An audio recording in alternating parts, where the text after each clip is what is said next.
हरे कृष्णा। आज हम चर्चा करेंगे गुरु की आवश्यकता क्या है उसके ऊपर, यानी गुरु का शरण क्यों लेना है, गुरु कौन होते हैं और उनको हम कैसे पहचान सकते हैं और उनसे हम कैसे ज्ञान प्राप्त कर सकते हैं। और सबसे पहले हम ये चर्चा करेंगे गुरु क्यों चाहिए, गुरु की आवश्यकता क्या है जीवन में। तो शास्त्रों में बताया गया है कि जीवन में हमारे जो समस्याएं हैं उसका हल करने के लिए गुरु की आवश्यकता बहुत है। अभी हम प्रश्न कर सकते हैं कि हमारे जीवन में गुरु की क्या आवश्यकता है, क्योंकि हमारे पास तो सब कुछ है। जीने के लिए क्या चाहिए? खाना चाहिए, हाँ, और पीने के लिए पानी चाहिए, हवा चाहिए, कपड़ा चाहिए, मकान चाहिए। अब ये सब है तो अब गुरु की आवश्यकता क्या है? गुरु की आवश्यकता ये है कि जीवन की जो असली समस्याएं हैं, जो हम इतनी आसानी से उसको भूल जाते हैं, उन असली समस्याओं का हल सिर्फ गुरु ही कर सकता है। क्या है वो समस्याएं? जैसे उदाहरण के लिए मृत्यु की समस्या। ऐसा कोई और है इस दुनिया में जो हमारी मृत्यु की समस्या को दूर कर सकता है, यानी हमें मरने से बचा सकता है? लेकिन गुरु बचा सकता है। कैसे? गुरु कैसे बचा लेगा? गुरु खुद भी तो मर जाएगा। नहीं, लेकिन गुरु जो होता है वो हमें आध्यात्मिक ज्ञान देता है, जिसके माध्यम से हमें पता चलता है कि हम कौन है। हम आत्मा है, हम ये शरीर से अलग हैं। हम शरीर से अलग है, हम एक आत्मा है, और आत्मा का न जन्म है न मृत्यु है। जब हम अपना आत्मिक स्वरूप को पहचान लेते हैं तो फिर हमें मृत्यु से कोई भय नहीं होता, यानी मृत्यु से प्रभावित नहीं होते। मृत्यु सिर्फ शरीर का होता है, ये समझ जाते हैं। तो इस तरह से गुरु ही सिर्फ इस तरह का जो अज्ञान है और जो हमारा दुख जो है इस भौतिक संसार में, जो हमारा दुख है, जो हमारा कष्ट है, जो हमारा भय है, इसको तो सिर्फ गुरु ही, सदगुरु ही हमें इस समस्याओं से हमें इसका हल कर सकता है। तो अब प्रश्न ये है कि और कौन सी समस्या है जीवन में जो गुरु हमें उस समस्याओं से बाहर निकल सकता है। गीता में भगवान कहते हैं कि 4 मुख्य समस्या हैं: जन्म, मृत्यु, जरा और व्याधि। यानी जन्म यानी माँ के गर्भ में 9 महीने रहना, उसके बाद जब जन्म लेता है तो कितना कष्ट होता है। कहीं कोई दर्द होता है, खुजली होता है, भूख लगता है, प्यास लगता है, कुछ भी होता है, कुछ कह नहीं सकता। कितना कष्ट है, गर्भ के अंदर कितना कष्ट है, जन्म लेना भी कितना कष्ट है। तो जन्म, और उसके बाद मृत्यु भी कितना कष्टदायक है। हाँ, और मृत्यु ऐसी स्थिति है, इतना बड़ा असमंजस की स्थिति है कि हमें उस समय पता भी नहीं चलता है कि हमारा होने वाला क्या है, हम कहाँ जाने वाले हैं, ये भी हमें पता नहीं होता। सब कुछ छोड़ के तो जाना है, लेकिन कहाँ जाना है ये भी नहीं पता। तो मृत्यु सबसे बड़ी समस्या है। इसके अलावा जरा यानी बुढ़ापा, और उसके अलावा बीमारी, व्याधि यानी बीमारी। तो ये तो मुख्य समस्याएं हैं। उसके अलावा भी हमारे जीवन में हमेशा क्लेश तो आते ही हैं। शरीर और मन से जो क्लेश आते हैं उनको बोलते हैं आध्यात्मिक क्लेश, और जो दूसरे प्राणियों से जो कष्ट होते हैं वो है अधिभौतिक क्लेश। और प्राकृतिक विपदाएं जो प्रकृति से जो आते हैं, जैसे भूकंप हुआ, सुनामी हुआ, अकाल हुआ, बाढ़ हो गया, ये सब अधिदैविक क्लेश। जैसे अभी कोरोना वायरस चल रहा है, इससे कितने लोग मर रहे हैं, ये भी अधिदैविक क्लेश प्रकृति से आ रहा है। तो ये जो समस्याएं हैं, इन समस्याओं का जो हाल है वो सिर्फ आध्यात्मिक ज्ञान से हो सकता है। कोई भौतिक ज्ञान से कभी भी इन समस्याओं का हल नहीं कर सकता। इतना विज्ञान आगे बढ़ चुका है, लेकिन लोग फिर भी बीमार हो रहे हैं, फिर भी मर रहे हैं। जो जीवन की जो असली समस्याएं, बड़ी समस्याएं, उनका तो हल नहीं कर पा रहे। तो इसलिए भगवत गीता में भगवान श्री कृष्ण अर्जुन को कह रहे हैं कि तद विद्धि प्रणिपातेन परिप्रश्नेन सेवया उपदेक्ष्यन्ति ते ज्ञानम ज्ञानेन तत्वदर्शिनः। यानी इसलिए प्रणिपातेन यानी शरण लो, किनका? भगवान का। हाँ, और गुरु का। तद्विधि प्रणिपातेन, प्रणिपातेन यानी शरण लेना गुरु का। तो उसके बाद परिप्रश्न, दूसरा क्या करना है, प्रश्न करना है। कैसे प्रश्न करना है, ऐसा नहीं कि तुझे अगर मालूम हो तो बताओ, अहंकार घमंड पूर्वक जो प्रश्न करते हैं वो नहीं। परिप्रश्न यानी बहुत नम्रता पूर्वक प्रश्न करना। हाँ, बहुत नम्रता पूर्वक उनसे प्रश्न करना, और सेवया, सिर्फ प्रश्न करना नहीं, उनकी सेवा भी करना है। उससे क्या होगा, उपदेक्ष्यन्ति ते ज्ञानम, तब वो प्रसन्न होकर आपको ज्ञान का उपदेश करेंगे। तो अर्जुन का भी ऐसी ही समस्या था भगवत गीता में। उनको ये लग रहा था कि कैसे हम मतलब मैं इन सारे, मैं अपने गुरुजन हैं, अपने रिश्तेदार हैं, इन सबको मैं कैसे मारूं, उनको मैं मारना नहीं चाहता हूँ। तो एक तरफ युद्ध करना है कि एक तरफ नहीं करना है, क्या करना है उनको समझ में नहीं आ रहा था। इस तरह से असमंजस की स्थिति में पड़ गया था। हाँ, वो पूरी तरह से कंफ्यूज था, यानी क्या करना उनको कोई सूझ नहीं रहा था। तब वो जाके क्या करते हैं, हाँ, सदगुरु का आश्रय लेते हैं। वो सदगुरु कौन थे, भगवान श्री कृष्ण स्वयं थे। बोलते हैं कार्पण्य दोपशोपहत स्वभाव पृच्छामि त्वां धर्म सम्मूढ़ चेता यच्छ्रेयस्या निश्चितं ब्रूहि तन्मे शिष्यस्ते हम शाधिमां त्वां प्रपन्नम। तो कार्पण्य दोष यानी अभी मैं पूरी तरह से मोहग्रस्त हूँ, क्या करना क्या नहीं करना कुछ समझ में नहीं आ रहा। हाँ, और इस स्थिति में मैं क्या कर रहा हूँ, हाँ, पृच्छामि त्वां धर्म सम्मूढ़, मैं आपसे पूछता हूँ कि क्या करना, और यत् श्रेयस्या निश्चितं ब्रूहि तन्मे, जो मेरे लिए अच्छा होगा वो आप बताओ। शिष्यस्ते हम, मैं अभी आपका शिष्य हूँ और आप मुझे शिक्षा दीजिए। तो उसके बाद ही जब ऐसे शरण लेते हैं भगवान कृष्ण को, पहले तो दोनों दोस्त थे अर्जुन और कृष्ण, लेकिन अब अर्जुन क्या बन गया, शिष्य बन गया, कृष्ण को गुरु बना दिया और खुद शिष्य बन गया। उसके बाद ही भगवान ने भगवत गीता सुनाना शुरू किया जब उन्होंने शरण ली। उसी प्रकार से हम सबके जीवन में ऐसे कठिन परिस्थितियाँ हमेशा आते रहते हैं। ऐसा नहीं कि कभी कभार आता है, हमेशा आता है, लेकिन हम पहचानते नहीं हैं। और हर समस्या में, हर स्थिति में हमें क्या करना है, उसका समाधान सिर्फ सद्गुरु ही दे सकता है। और वो सद्गुरु का मार्गदर्शन में जब हम समस्याओं का हल करने की कोशिश करेंगे तो तब हम उत्तीर्ण हो सकते हैं। और ये आध्यात्मिक ज्ञान जो है, जैसे गुरु तो ज्ञान देता है, लेकिन हम ऐसा कोई साधारण गुरु की बात नहीं कर रहे हैं जो हमें कोई अंग्रेजी भाषा सिखाता हो या जो हमें गणित सिखाता हो, कोई और सब्जेक्ट सिखाता हो, वो उस गुरु की बात हम नहीं कर रहे। हम कौन से गुरु की बात कर रहे हैं, आध्यात्मिक गुरु की बात कर रहे हैं। आध्यात्मिक गुरु कौन होता है, जो आध्यात्मिक ज्ञान देता है वही आध्यात्मिक गुरु है। हाँ, और आध्यात्मिक ज्ञान कौन देता है, जिसको खुद वो ज्ञान है। यहाँ बता रहे हैं आध्यात्मिक ज्ञान होता क्या है। आध्यात्मिक ज्ञान वो ज्ञान होता है जो हमारा असली पहचान, हम कौन है, भगवान कौन है, हमारा जीवन, मनुष्य जीवन जो है उसका उद्देश्य क्या है, हमें कष्ट क्यों मिल रहा है, ये जो ज्ञान है इसको आध्यात्मिक ज्ञान बोलते हैं। हाँ, और ये आध्यात्मिक ज्ञान जो है इसको अपने खुद के दिमाग से समझना असंभव है। हाँ, बोलते हैं आध्यात्मिक ज्ञान जो है वो अधोक्षज है। भगवान का भी एक नाम है अधोक्षज। अधोक्षज का मतलब क्या होता है, जो हमारे इंद्रियों से परे है,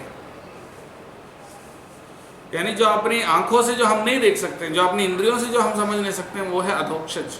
तो उसको समझने के लिए हमारा एक ही तरीका है सद्गुरु का आश्रय लेना। और सभी शास्त्रों में भी बताया गया है कि ये आध्यात्मिक ज्ञान के लिए हमें गुरु की आवश्यकता है। बोलते हैं तद विज्ञानार्थम सगुरुम एवं अभिगच्छेत। हाँ, आध्यात्मिक ज्ञान के लिए ऐसा गुरु का आश्रय ले लो।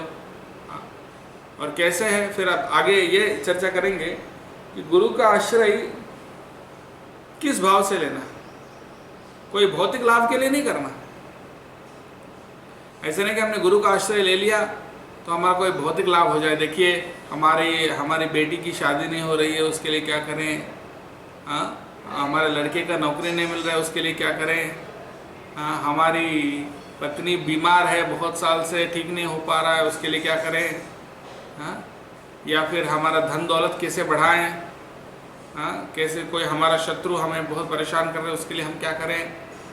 इस तरह के जो हमारे भौतिक समस्याएं हैं उसका हल करने के लिए गुरु नहीं होता। कई लोग गुरु के पास जाकर ऐसी ही समस्याएं उनके सामने पेश करते हैं कि हमें ये नहीं हो रहा है, वो नहीं हो रहा है, ये चाहिए, वो चाहिए, उसके लिए हम क्या करें।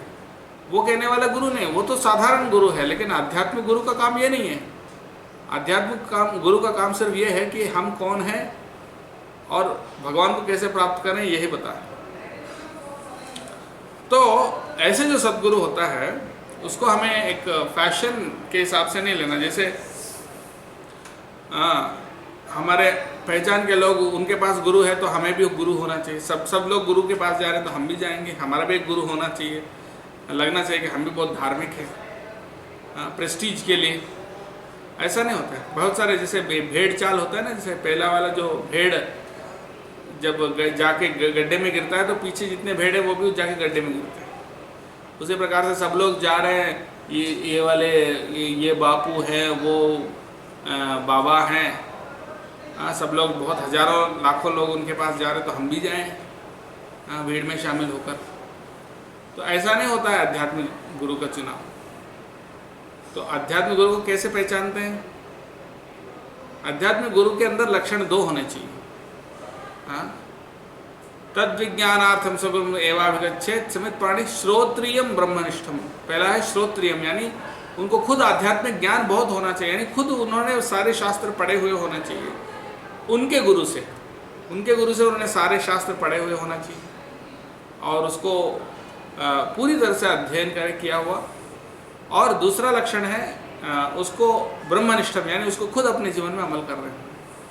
यानी जो उन्होंने सीखा उसको आत्मसात कर लिया, उनको पूरी तरह से अनुभव कर लिया उन्होंने और हमेशा उसको अपने जीवन में अमल करते हैं, वो होते हैं सद्गुरु।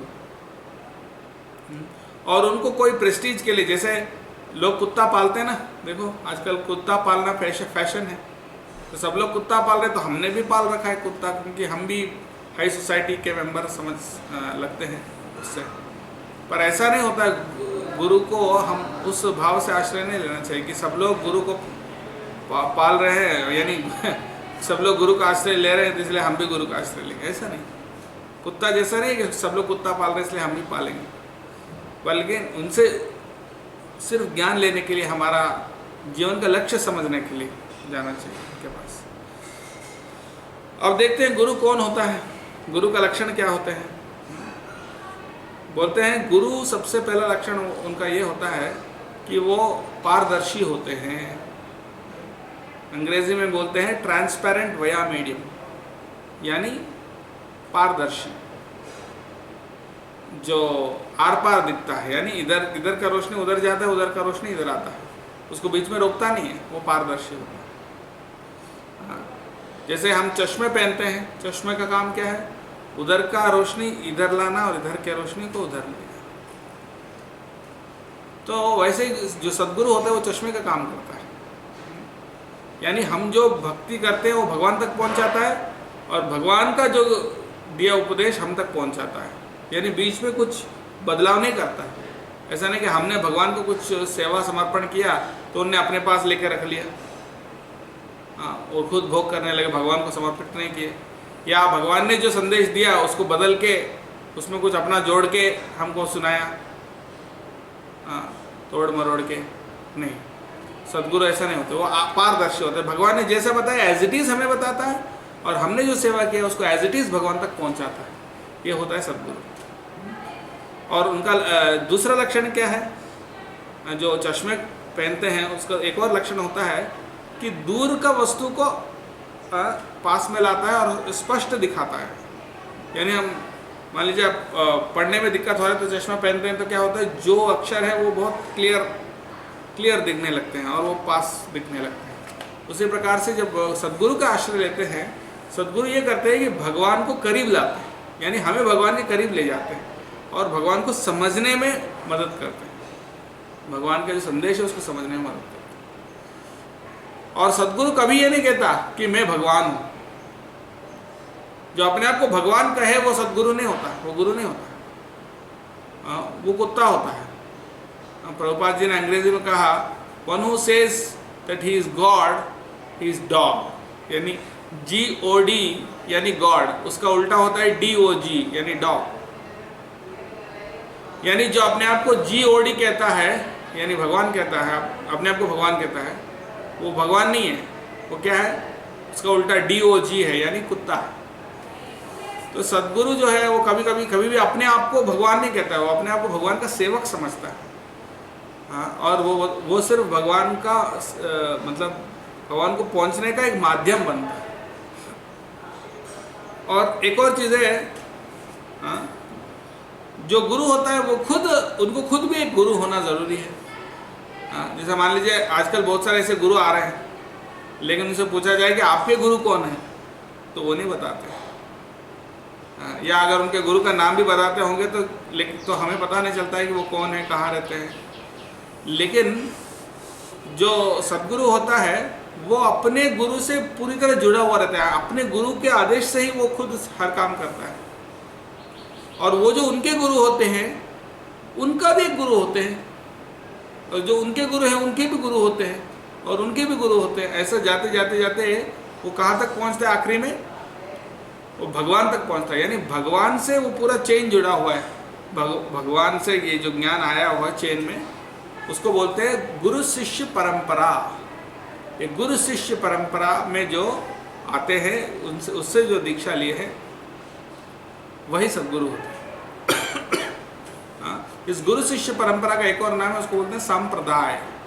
संप्रदाय में जो दीक्षा लिया हुआ होता है, शिक्षा लिया हुआ होता है, वही सदगुरु हो सकता है। जैसे कि ठीक वैसा जैसे हम अगर मान लीजिए कोई डॉक्टर बनना चाहता है या इंजीनियर बनना चाहता है या कुछ भी बनना चाहता है, ऐसा नहीं कह सकता कि मैं अपने घर बैठे बैठे किताब पढ़ के मैं डॉक्टर बन जाऊँ, नहीं बन सकते हैं आप। आपको एक बोनाफाइड यानी प्रामाणिक यूनिवर्सिटी में आपको एडमिशन लेना होगा, वहाँ जो टीचर है उनसे आपको सीखना होगा, हाँ, और एग्ज़ाम पास करना होगा, तभी जाके आप डॉक्टर बन सकते हो या लॉयर बन सकते हो। उसी प्रकार से जो गुरु होता है वो भी अपने गुरु से यानी अपने गुरु की सेवा करके, उनको संतुष्ट करके, उनकी आज्ञा से ही वो गुरु बन सकता है। तो ये जो गुरु बनना जो है ये सिर्फ पेट भरने का साधन नहीं हो सकता।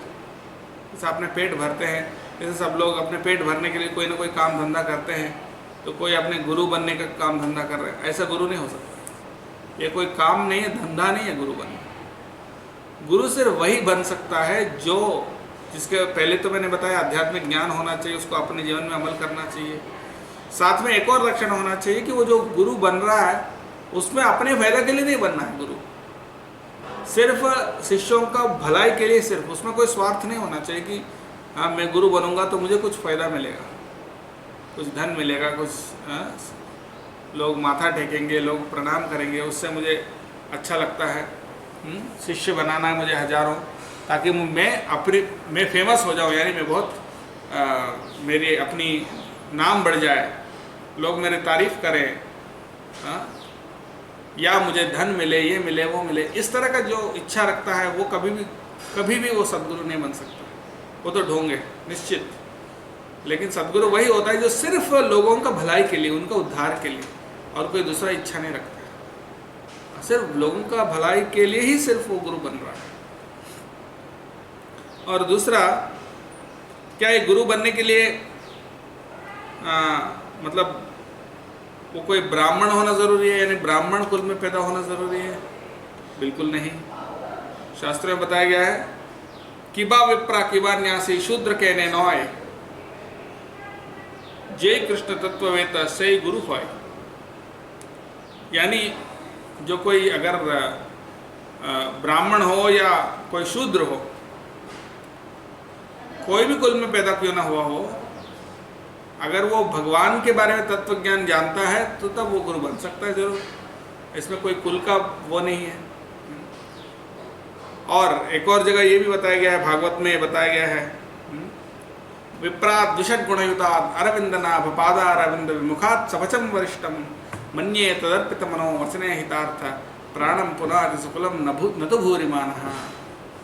यानी द्विषट गुणयता, यानी 12 गुण होते हैं ब्राह्मणों के। ये 12 गुण रहने वाले जो ब्राह्मण हैं, वो भी अगर भगवान के भक्त नहीं होते हैं तो वो गुरु बनने लायक नहीं है। लेकिन अगर कोई चंडाल है, यानी जो सबसे निम्न जाति के, और चंडाल शूद्र से भी नीच जाति के होते हैं, तो अगर चंडाल भी लेकिन अगर भगवान का भक्त हो, शुद्ध भक्त हो, तो गुरु बन सकता है। लेकिन ब्राह्मण भी अगर शुद्ध भक्त ना हो तो गुरु नहीं बन सकता। ये बता ये प्रहलाद महाराज भागवत में कह रहे हैं। और एक और लक्षण ये बताया गया है कि वो अपने इंद्रिय वेगों को पूरी तरह से दमन कर सकता है, अपनी इंद्रियों को वश में रख सकता है। 6 वेग होते हैं। 6 वेग कौन से होते हैं? वाचो वेगम, मनसः क्रोध वेगम, जिह्वा वेगम, उदरोपस्थ वेगम, एतान वेगान यो विषहेत धीरः सर्वाम अपीमाम पृथ्वीम सशिष्यात्। यानी 6 वेगों को जो दमन कर सकते। 6 वेग कौन से? वाचो वेगम यानी बोलने की इच्छा, आवश्यकता से ज़्यादा बहुत कुछ, हमेशा कुछ ना कुछ बोलते रहना। और फिर मनसः यानी मन का वेग कि मुझे ये चाहिए, वो चाहिए, ये करना, वो करना। फिर क्रोध वेगम यानी गुस्सा, जो अपने गुस्से को काबू में रख सकता है। फिर जिह्वा वेगम यानी खाने की जो इच्छा, अलग अलग स्वाद लेने का, यानी इसका स्वाद लेना, उसका स्वाद लेना, ये खाना, वो खाना, जिह्वा का जो वेग है। फिर उसके बाद उदर यानी हमेशा कुछ ना कुछ खाते रहना, आवश्यकता से ज़्यादा खाना। फिर उपस्थ वेग यानी अपनी जननेंद्रियों का, यानी मैथुन का जो इंद्रिय है उसका जो वेग। ये 6 वेगों को जो दमन कर सकता है वही सद्गुरु बन सकता है। ये 6 वेगों को कौन दमन कर सकते हैं? जो भगवान के शुद्ध भक्त हैं वही ये 6 वेगों को दमन कर सकते हैं। भगवान के शुद्ध भक्त कौन होते हैं? भगवान के शुद्ध भक्त होते हैं जो निरंतर भगवान के भजन में लगे रहते हैं, जो भी करते हो भगवान के लिए करते हैं, वही ये 6 वेगों को दमन कर सकते हैं। जैसे अगर वो बोलते हैं तो सिर्फ भगवान के बारे में बोलते हैं, अननेसेसरी बात नहीं करते। फिर मानस यानी अपने मन का वेग, यानी हमेशा मन में भी भगवान का चिंतन करते हैं। क्रोध वेग गुस्सा, कोई खुद को कोई कितना भी कुछ करे गुस्सा नहीं करते हैं। लेकिन अगर कोई दूसरों को यानी भगवान को या भगवान के भक्तों को कोई निंदा करे तो तब उनको क्रोध आता है। फिर जिह्वा वेगम, अपने जिह्वा का वेग, ये खाने का, वो खाने का, यानी उसको कैसे कंट्रोल करते हैं? भगवान का प्रसाद ग्रहण करके। सिर्फ भगवान का प्रसाद ही ग्रहण करना, अपने जिह्वा को संतुष्ट करने के लिए खाना नहीं है। ये जो करते हैं अपने जिह्वा और उदर वेग को दमन कर लेंगे। और उसके बाद उपस्थ वेग, अपनी मैथुन का जो वेग है, जननेंद्रिय का जो वेग, सिर्फ संतान उत्पत्ति के लिए ही जननेंद्रिय का उपयोग करना है। तो उस तरीके से धर्मबद्ध तरीके से, यानी धर्म के अनुसार संतान उत्पन्न करना, सिर्फ उसी उद्देश्य के लिए जननेंद्रियों का उपयोग करना, नहीं तो नहीं करना उसका उपयोग। इस तरह से ये 6 वेगों को दमन किया जा सकता है। जो ऐसा कर सकता है वही सद्गुरु हो सकता है। और हमारे गुरु शिष्य परंपरा में जो हमारे आचार्य हैं वो सब भगवान के पार्षद के रूप में हम जानते हैं। जो हमारे आचार्य हैं उनमें से काफ़ी आचार्य जो हैं गोलोक वृंदावन में राधा कृष्णों के सेवक होते हैं, मंजरी होते हैं। तो वही आचार्यों के रूप में हमको एक ज्ञान देकर हमें उद्धार करते हैं। और वो सब भगवान के शुद्ध भक्त होते हैं। जो सद्गुरु होता है, जैसे मैंने पहले कहा, वो कभी भी अपने आप को भगवान नहीं कहता है, वो अपने आप को भगवान का दास कहता है। सिर्फ दास ही नहीं कहता है, अपने आप को भगवान के दासों के दासों के दासों के दास कहता है। वही सद्गुरु हो सकता है। तो इस तरह के जो सद्गुरु होते हैं उनको जब आश्रय लेते हैं तो तब क्या होता है हमारा, हम हर प्रकार के जो समस्याएं हैं जीवन के उससे उत्तीर्ण हो सकते हैं और हम अपने जीवन का जो परम लक्ष्य है उसको प्राप्त कर सकते हैं। अपने जीवन का परम लक्ष्य को प्राप्त करके हम भगवत धाम पहुंच सकते हैं। क्योंकि सद्गुरु को प्रसन्न करने से, उनकी कृपा मिलने से हमारा जो आध्यात्मिक जो जीवन है बहुत सरल हो जाता है उनकी कृपा से। और क्योंकि एक श्लोक ऐसा भी आता है भागवत में, ऐसा श्लोक आता है कि मैं किसी और चीज़ से इतना प्रसन्न नहीं होता हूँ जितना मैं गुरु शुश्रूषा यानी गुरु की सेवा से प्रसन्न होता हूँ।